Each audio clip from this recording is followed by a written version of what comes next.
सरकारी सेवा योजना चैनल पर आप सभी लोगों का अभिनंदन है। आज हम बात करने वाले हैं उत्तर प्रदेश के लगभग सभी जनपदों से समाज कल्याण विभाग उत्तर प्रदेश में 2 प्रकार की वैकेंसी आई है। पहले प्रकार की जो वैकेंसी आई है उसको एमटीएस कहते हैं, इंग्लिश में मल्टीटास्किंग स्टाफ कहते हैं, हिंदी में उसको बहुउद्देशीय कर्मी कहते हैं। और दूसरे प्रकार की जो भर्ती आई है उसको कंप्यूटर ऑपरेटर कहते हैं। कंप्यूटर ऑपरेटर की भर्ती आई है और एमटीएस की भर्ती आई है। कंप्यूटर ऑपरेटर के बारे में आप सभी लोग जानते हैं, लेकिन एमटीएस के बारे में कम लोग जानते हैं। एमटीएस कहते हैं मल्टीटास्किंग स्टाफ को, हिंदी में कहते हैं बहुउद्देशीय कर्मी। वो एक ऐसा कर्मचारी है जो सारे काम कर लेता है, यानी आवश्यकता पड़ने पे वो चपरासी का भी काम कर लेगा, आवश्यकता पड़ने पे वो कंप्यूटर ऑपरेटर का काम भी कर लेगा, आवश्यकता पड़ने पर वो बुक कीपिंग का भी काम कर लेगा, आवश्यकता पड़ने पे वो रिकॉर्ड कीपिंग का भी काम कर लेगा। यानी जरूरत के अनुसार उस व्यक्ति को कहीं भी लगाया जा सकता है। इसलिए गवर्नमेंट ने जल्दी ही एमटीएस पद का सृजन किया है। एक ऐसा पद है जो लगभग हर विभागों में इनकी डिमांड हो रही है, क्योंकि इनसे सारे काम लिए जा सकते हैं। इसलिए लगभग सारे विभागों में एमटीएस इस समय रखे जा रहे हैं। तो समाज कल्याण विभाग उत्तर प्रदेश के लगभग सभी जनपदों में एमटीएस की भर्ती आई है। एमटीएस में केवल और केवल कक्षा 10 पास होना चाहिए, उम्र 21 से 40 साल के बीच में होनी चाहिए। इनके लिए वेतन 8,000 रुपया निर्धारित किया गया है। और इसी प्रकार दूसरे प्रकार की जो भर्ती आई है वो कंप्यूटर ऑपरेटर की है। कंप्यूटर ऑपरेटर में इंटरमीडिएट के साथ ट्रिपल-सी होना चाहिए। इनकी भी उम्र 21 से 40 साल के बीच में होनी चाहिए और इनका वेतन 12,000 रुपया रखा गया है।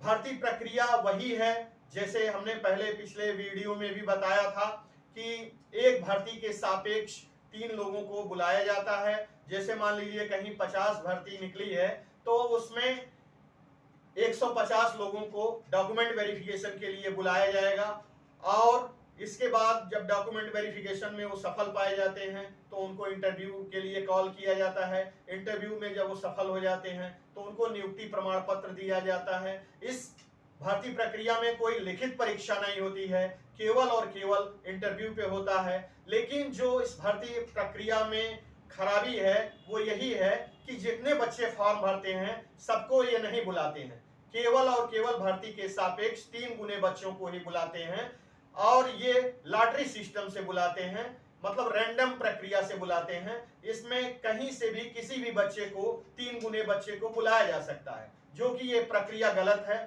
सारे बच्चों को बुलाया जाना चाहिए, जैसा कि हर एग्जामिनेशन में होता है। आप नौकरी के लिए तमाम फॉर्म भरते हैं, उसमें एडमिट कार्ड निकलता है और जितने बच्चे फॉर्म भरते हैं सबको बुलाया जाता है।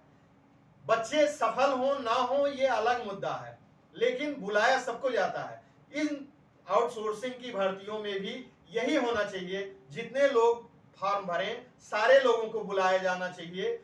अब वो जो सफल हो उनको आप नियुक्ति दें ये अलग मुद्दा है, लेकिन बुलाया सारे बच्चों को जाना चाहिए जिससे बच्चे कुंठित ना हो। आज इस भर्ती प्रक्रिया से जो युवा वर्ग है वो काफी कुंठित हो रहा है, क्योंकि फॉर्म सारे लोग भरते हैं लेकिन सारे बच्चों को नहीं बुलाया जाता है। इसलिए बच्चे कुंठित हो जाते हैं कि हमको बुलाया ही नहीं गया। उनके दिमाग में ये बात घर कर जाती है कि हमने फॉर्म सही से नहीं भरा इसलिए हमको नहीं बुलाया गया, लेकिन ऐसा नहीं है।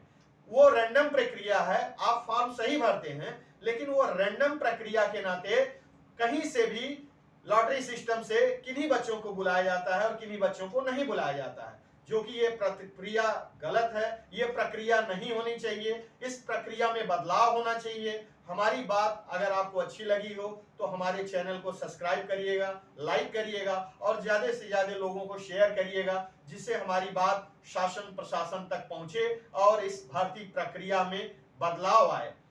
इस फॉर्म का जो लास्ट डेट है फॉर्म भरने का वो 17 जून है, लेकिन 17 जून का इंतजार मत करिएगा, पहले ही फॉर्म भरिएगा।